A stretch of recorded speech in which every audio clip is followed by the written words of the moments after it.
ഇവിടെ നാട്ടിലെ ആളുകൾക്ക് വീട് പണിയാൻ ലൈഫ് മിഷനിൽ വീടിന്റെ മേൽക്കൂര കാത്തു കിടക്കുന്ന 1,26,000 പേർക്ക് അതിന് പണം അനുവദിക്കാതെ മുഖ്യമന്ത്രിയുടെ വീട്ടിൽ 2 നിലയുള്ള വീട്ടിൽ ലിഫ്റ്റ് വെക്കാനും അല്ലെങ്കിൽ അവിടെ തൊഴുത്ത് പണിയാനും അവിടെ ചാണകക്കുഴി കെട്ടാനും ഒക്കെ പണം ചെലവഴിച്ചുകൊണ്ട് കോടിക്കണക്കിന് രൂപയുടെ ദൂർത്ത് നടത്തുന്ന മുഖ്യമന്ത്രിയാണ് അത്രേ.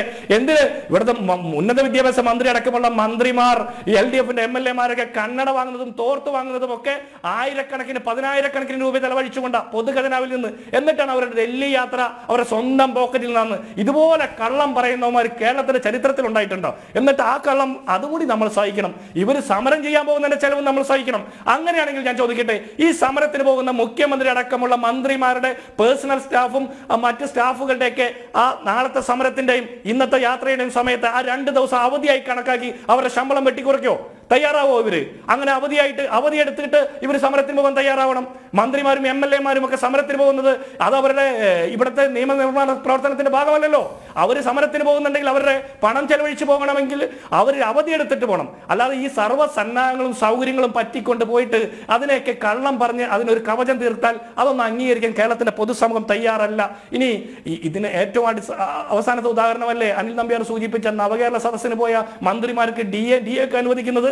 ഏത് ചെലവ് കുറയ്ക്കാൻ വേണ്ടിയിട്ട് 1 കോടി രൂപ 1,05 ലക്ഷത്തിന്റെ ആഡംബര ബസ്സിൽ യാത്ര ചെയ്ത മന്ത്രിമാർക്ക് DA ആയിട്ട് വീണ്ടും പണം അനുവദിക്കുന്നു. നവകേരള സദസ്സ് എന്ത് സദസ്സ്? ആളുകളെ പറ്റിക്കാൻ വേണ്ടിയിട്ട് ഓരോ പരിപാടികൾ ഇവിടെ നടത്തും. ലോക്സഭാ തെരഞ്ഞെടുപ്പിന് മുമ്പ് എന്തെങ്കിലും ഒരു തട്ടിപ്പ് പറയണമല്ലോ. ബജറ്റ് പൊളിഞ്ഞു, അതിനു മുമ്പ് ഇവർ പറഞ്ഞ മുഴുവൻ കഥകളും പൊളിഞ്ഞു. നിർമ്മല സീതാരാമൻ തിരുവനന്തപുരത്ത് വന്ന് നേർക്ക് നേരെ പ്രസംഗിച്ചിട്ട് പോയില്ലേ? അതിനെതിരെ കണക്ക് പറയാൻ ഇവർക്ക് സാധിച്ചോ? കണക്കുകൾ വെച്ച് ഫാക്ട്സും ഫിഗേഴ്സും വെച്ച് സംസാരിക്കാൻ കേരളത്തിന്റെ ധനകാര്യമന്ത്രിക്ക് സാധിച്ചോ?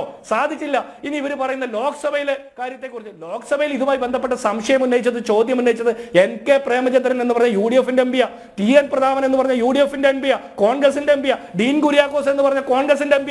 ഇവരുടെ ഒരു കനൽത്തരി ഉണ്ടല്ലോ ആലപ്പുഴയിൽ ആരിഫ്, അയാൾ എവിടെയായിരുന്നു? അയാൾ പാർക്കിൽ കുട്ടികളുടെ ഒപ്പം ചിൽഡ്രൻസ് പാർക്കിൽ വണ്ടി ഓടിച്ച് കളിച്ചുകൊണ്ടിരിക്കുകയായിരുന്നു. അയാൾക്ക് ചോദിക്കാമായിരുന്നല്ലോ അദ്ദേഹം എവിടെയായിരുന്നു? അദ്ദേഹം ഇവരുടെ കനൽത്തരിയല്ലേ? ഇവർ ഈ സമരം ചെയ്യാൻ പോകുമ്പോൾ എന്താണ് ഈ കഴിഞ്ഞ 7.5 വർഷക്കാലം ഇവർ ചെയ്തത് എന്നുകൂടി കേരളത്തോട് പറയണം. ഇവരെത്രത്തോളം ഇവരുടെ ധനകാര്യ മിസ്മാനേജ്മെന്റിന്റെ മുഴുവൻ പാപഭാരവും കേരളത്തിലെ ജനങ്ങൾ സഹിക്കുകയാണ്. 6 മാസമായി ക്ഷേമ പെൻഷൻ ഇല്ലാഞ്ഞിട്ട് 10 മാസം 11 മാസമായി കിടപ്പ് രോഗികൾക്ക് പെൻഷൻ ഇല്ലാതിരിക്കുന്നു.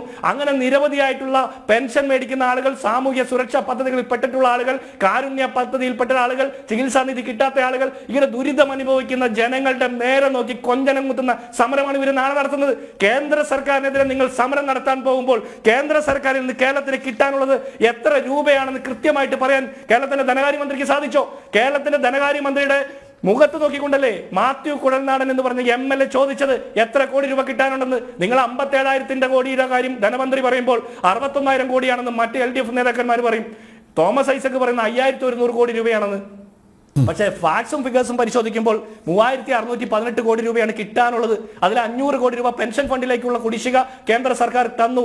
ബാക്കിയുള്ള തുകകൾ കിട്ടാൻ പിന്നെ നിങ്ങൾ പറഞ്ഞ UGC-യുടെ ഫണ്ട് അത് കിട്ടാൻ സാധ്യതയില്ല. 2022 മുമ്പ് ആ മാനദണ്ഡങ്ങൾ മുഴുവൻ നടപ്പാക്കി അതിന്റെ റിപ്പോർട്ടും ഓഡിറ്റ് റിപ്പോർട്ടും കൊടുത്തിരുന്നാൽ കിട്ടേണ്ടതായിരുന്നു. അത് ലാപ്സാപ്പായി. പിന്നീടുള്ള കിട്ടാനുള്ള ബാക്കി 3,118 കോടി രൂപയും കിട്ടണമെങ്കിൽ അതുമായി ബന്ധപ്പെട്ട ഓഡിറ്റ് റിപ്പോർട്ടും CAG റിപ്പോർട്ടും ഒക്കെ സമർപ്പിക്കണം.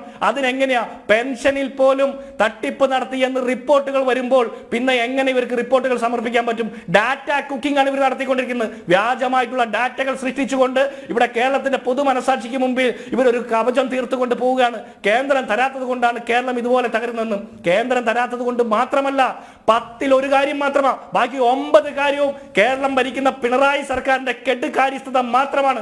അതിന്റെ ഉത്തരവാദിത്തം, അതിന്റെ ഉത്തരം പറഞ്ഞിട്ട് വേണം നിങ്ങൾ ഡൽഹിക്ക് വണ്ടി കയറാൻ പോകാനായിരുന്നത്. ഡോക്ടർ ജിൻഡോ, ഒരു കാര്യം കൂടി, ഇതിപ്പോൾ പറയുന്നത് ഈ ഇടതുമുന്നണിയുടെ താല്പര്യമല്ല, സ്റ്റേറ്റിൻ്റെ ഇൻട്രസ്റ്റാണ്. അപ്പോൾ സ്റ്റേറ്റിൻ്റെ ഇൻട്രസ്റ്റ് അതൊരു പൊതുകാര്യമാണ്.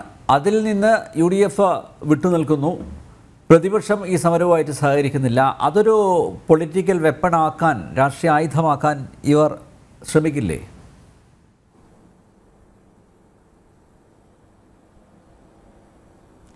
അല്ല, അവരെന്താ ശ്രമിക്കാത്ത അനിൽ നമ്പ്യാർ? അവരെന്തും ശ്രമിക്കും, എന്ത് കള്ളവും പറയും.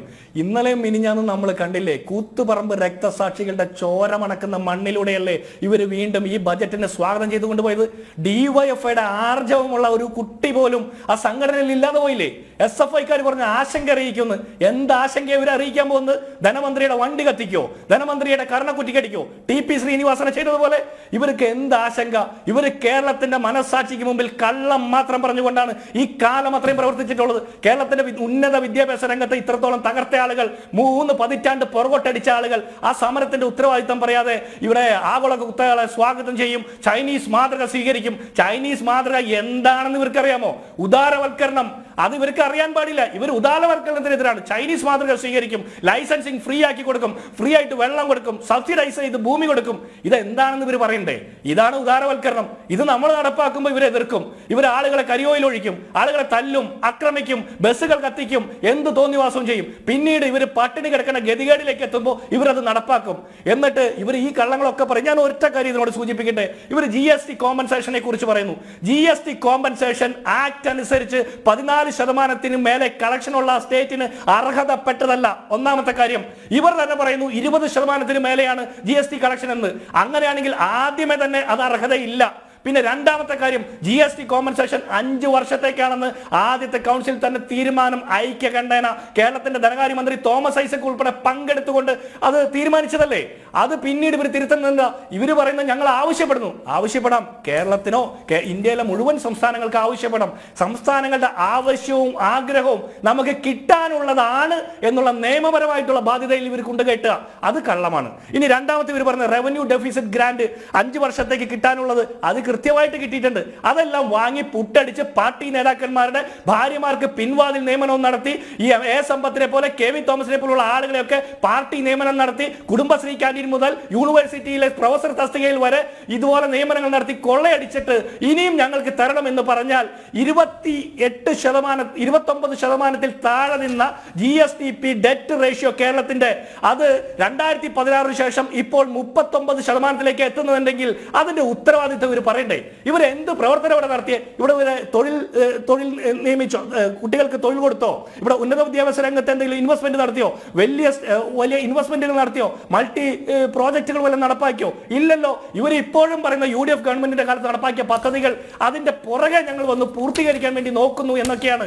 ഇവർക്ക് ഒരു പ്രോജക്റ്റ് ഇല്ല, ഇവർക്ക് ഒരു വിഷൻ ഇല്ല, ഇവർക്ക് ഒരു പോളിസി ഇല്ല, ഇവർക്ക് ഒറ്റ നയമേ ഉള്ളൂ. അത് നയമില്ല എന്നുള്ള നയമാണ്. കൊള്ളയടിക്കാൻ വേണ്ടി മാത്രമായിട്ട് ഒരു സർക്കാർ, ആ സർക്കാരിന് ഒത്താശ പാടുന്ന കുറെ സൈബർ സഖാക്കളും അതേ നിലവാരത്തിലുള്ള പാർട്ടി നേതാക്കന്മാരും എന്നിട്ട് ഡൽഹിക്ക് വണ്ടി കയറിയിരിക്കുന്നു. തണുപ്പല്ലേ, 2 ദിവസം കേരളത്തിന്റെ ചൂടിൽ നിന്ന് മാറി നിൽക്കാൻ വേണ്ടി പോയതായിരിക്കും. അതിനപ്പുറത്ത് ഇതിനെ കാണേണ്ടതില്ല എന്ന് തന്നെയാണ് പറയാനുള്ളത്.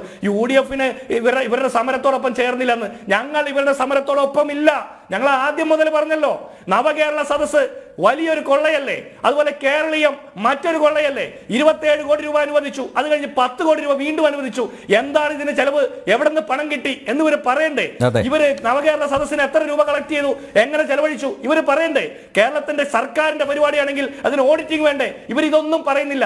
കൊള്ളയടിക്കാൻ വേണ്ടിയിട്ട് ഇങ്ങനെ കുറെ പദ്ധതികൾ നടപ്പാക്കുന്നു, അത് കഴിഞ്ഞ് സമരം ചെയ്യുന്നു. അതുകൊണ്ടാണ് ഇവരുടെ സമരത്തിനൊപ്പം ഞങ്ങളില്ല. ഞങ്ങൾക്ക് അഭിപ്രായ വ്യത്യാസമുള്ളത് നരേന്ദ്രമോദിയോടും കേന്ദ്ര സർക്കാരോടുമുള്ള അഭിപ്രായ വ്യത്യാസങ്ങൾ ഇന്ത്യൻ പാർലമെന്റിന്റെ അകത്ത് ഞങ്ങൾ ഉന്നയിച്ചിട്ടുണ്ട്. ഞങ്ങൾ പറഞ്ഞിട്ടുണ്ട്, നിങ്ങളുടെ കനൽത്തരി എവിടെ, നിങ്ങളുടെ ആലപ്പുഴയിലെ ആരിഫ് എവിടെ? അവരെന്താ ചോദിക്കാതിരുന്നത്? അവരെ കൊണ്ട് പറയിപ്പിക്കണ്ടേ?